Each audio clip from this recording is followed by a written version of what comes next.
ரொம்ப ஸ்லோவாக போகிற மாதிரி இருந்தது. ஆனால் சந்தோஷம். ரொம்ப ஆக்டிங் பண்ணியா ரொம்ப நல்லா ஆனார். ரொம்ப சூப்பர். பீச்சில் உட்காந்து ஒரு வின்னிங் மூமெண்ட் செலிப்ரேட் பண்ணுறது எப்படி இருக்கு?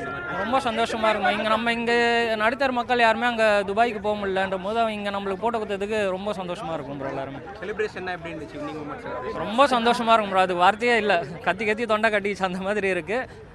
நீங்கள் யாருக்காக வந்தீங்க? பேனர்லாம் பிடிச்சிருக்கீங்க? பேனரு ஒரே ஒன் கிங் அவளுக்கு தான். இதுதான் அந்த ஆளு தான். வேணாம் இந்த ஒரு மனுஷன் தான். ரொம்ப ஹாப்பியாக இருக்குது ப்ரோ. ஆஃப்டர் 12 இயர்ஸ் இந்தியா வந்த சாம்பியன் ட்ராஃபி கண்டிப்பாக எக்ஸ்பெக்ட் பண்ண விஷயம் தான் இந்தியா ஜெயிக்கும் அப்படின்றது. அது ப்ரூவ் பண்ணிட்டாங்க இந்தியா. இன்னொன்று வந்து இங்கே வந்து மேட்ச் பார்க்குறது பீச்சில் எப்படி இருக்குன்னா நம்ம லைவாக போய் கிரவுண்டில் பார்க்குற மாதிரியே ஒரு உற்சாகம் சொல்லுவாங்களா அந்த மாதிரி இருக்குது. நம்ம வீட்டில் கூட உட்காந்து பார்த்துருக்கலாம். பட் இங்கே வந்து பீச்சில் எல்லாரோடையும் பார்க்குறது வந்து லைவாக போய் கிரவுண்டில் பார்க்குற மாதிரி ஒரு ஃபீலிங் இருந்துச்சு. வின்னிங் மொமெண்ட்டு எக்ஸ்பெக்ட் பண்ண முடியல. அந்த மாதிரி இருந்தது. எல்லாருமே சேர் பண்ணது அதெல்லாம் ரொம்ப சூப்பராக இருந்தது ப்ரோ. இதே மெரினா பீச்சில் தான் 50 over world cup India vs Australia final match இங்கே பார்க்க வந்தேன். ஆஸ்திரேலியா சேஸ் பண்ணி நம்ம கனவையே காலி பண்ணிட்டாங்க.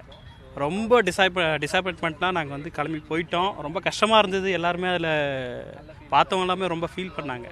இப்போ இன்றைக்கி கான்ஃபிடென்ட்டாக நம்ம தான் வின் பண்ணுவோம்னு தெரியும். ஏன்னா ஸ்குவாட் வந்து அந்த மாதிரிக்கான ஸ்குவாட் வந்துட்டு. ஏன்னா 3 ஸ்பின்னர் 4 ஸ்பின்னர் நினைக்கிறேன் இன்றைக்கி. சேசிங் எதிர்பார்த்தீங்களா? இந்தியா சேசிங் கன்ஃபார்ம் நம்ம பண்ணிவிடுவோம்னு தெரியும். அதுவும் 250 350 இப்போ இருக்கிற பேட்டிங் ஆர்டருக்கு வந்து 400 அடித்தாலுமே வந்து திருப்பி ரிட்டர்ன் அடிச்சிருவாங்க.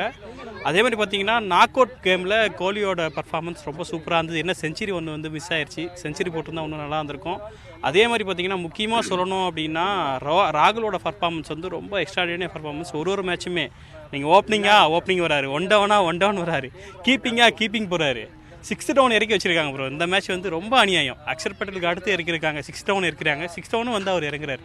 அவரோட நீங்கள் பேட்டிங் யார் வச்சு அவரோட சைக்கிள்ஸ் நீங்கள் எடுத்து பாருங்கள், எங்கேயோ இருக்குது. பட் அவருக்கு வந்து மேட்ச் வந்து வின்னிங், அதுதான் அவரோட போன இதிலே. இந்த மூமெண்ட் மாதிரி வீட்டில் உட்காந்துட்டு தனியாக டிவியில் அட்மாஸ்பியர் இங்கே வந்து ரொம்ப நான் எப்பவுமே ரெகுலராகவே இங்கே வந்துடுவேன். இந்த மாதிரி வந்து பிக் மேட்ச் அப்படின்னாலே ரெகுலராக இங்கே வந்துடுவேன். இங்கே இருக்கிற அட்மாஸ்பியர் வந்து வேறு லெவலில் இருந்தது. ரொம்ப சூப்பராக செலிப்ரேட் பண்ணாங்க. வின்னிங் செலிப்ரேட் ரொம்ப சந்தோஷமாக இருக்குது. நிறைய பிளேயர்ஸ் வந்து ரிட்டையர்ட் ஆக போகிறாங்க அந்த சாம்பியன்ஷிப். அதான் சொன்னாங்க. ரோஹித் சர்மாவோட ரிட்டையர்மெண்ட் எப்படி இருக்குது? இல்லை, ரோஹித் சர்மா ரிட்டையர்மெண்ட் ஆகாமல் 27 வேர்ல்டு கப் வரை ஆனார்னா இன்னும் நல்லாயிருக்கும். அதே மாதிரி வந்து கேப்டன்சி வந்து எனக்கு தெரிஞ்ச வரைக்கும் நெக்ஸ்ட்டு வந்து கொடுக்குறதா இருந்தால் ஸ்ரேயாஸ் ஐயருக்கோ இல்லை ராகுலுக்கு வந்து கொடுத்தா ரொம்ப நல்லாயிருக்கும் ஓடிஐக்கு. ஏன்னா ஆல்ரெடி வந்து 20க்கு வந்து சூரியகுமார் யாதவ் கொடுத்துட்டாங்க. ஸோ அதனால் வந்து ஓடிஐ வந்து தாராளமாக வந்து ராகுலுக்கோ இல்லை வந்து ஸ்ரேயாஸ் ஐயருக்கோ கண்டிப்பாக கொடுக்கலாம். செய்திகளை உடனுக்குடன் தெரிந்து கொள்ள உடனே சப்ஸ்கிரைப் பண்ணுங்க.